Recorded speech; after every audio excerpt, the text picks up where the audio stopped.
baby. And wanted to talk to y'all about breast pumping, breastfeeding. Breast pumping, breastfeeding.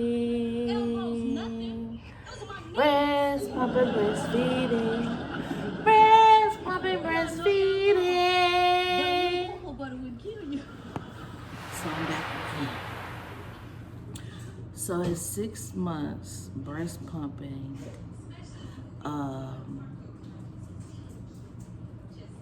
It's been a little bumps in the road. I thought that my pumping was gonna go from 7-8 times a day to 4 to 5, and it cannot. I have to continue to pump because I have to keep up with my son's schedule. His schedule and his breast milk intake. But we're introducing the foods, the solids and the liquids, but he's still continuing to eat the breast milk bottles with the cereal. So I have to continue to pump. So I know my biggest piece of advice is just because you hit the 6-month mark does not mean you should stop pumping any less. So like today, I've already pumped 3 times, and I'll 3 to 4 more times before I actually sleep. Like again soon, again when I get out the shower, again right before I lay down, and I'm trying to get that middle of the night pump, like at 1 a.m.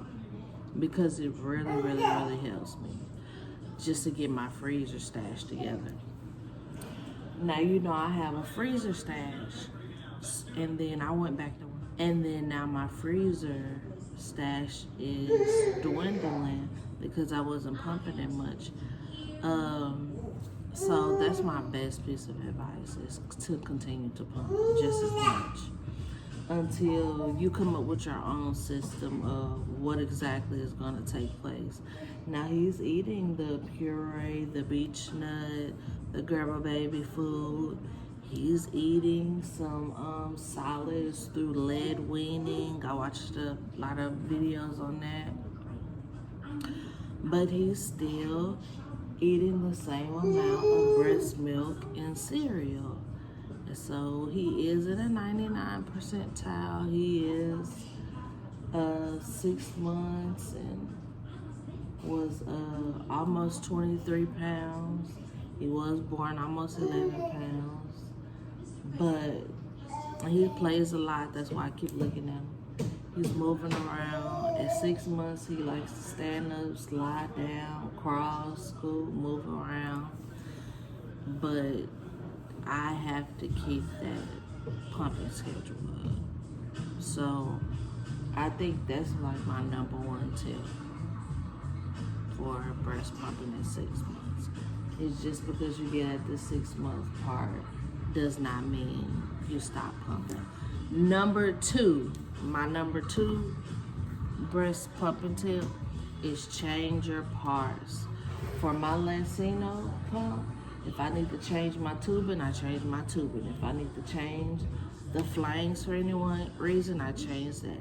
If I need to change my white pieces, and many pumps have those small white pieces that help with the suckage, I change those, which I've changed those already twice. Change my tubing. If I need to change the connectors, I change those. Change your parts, because as you change your parts, it just helps the suckage the most.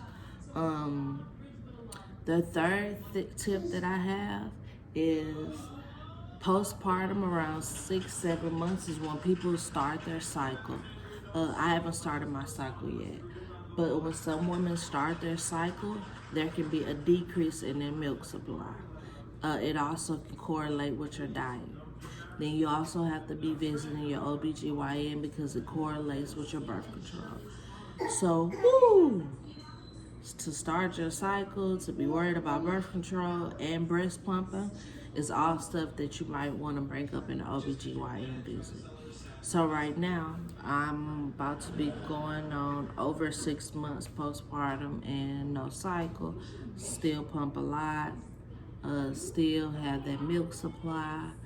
up. But if I would have started my cycle, then I might do extra steps to make sure my milk supply is up there, because I heard it can affect your supply. And of course, I recently posted a video about my diet and what I eat for breastfeeding. A lot of oatmeal and things like that. So those are pretty much my top 3 tips right now for breast pumping at 6 months.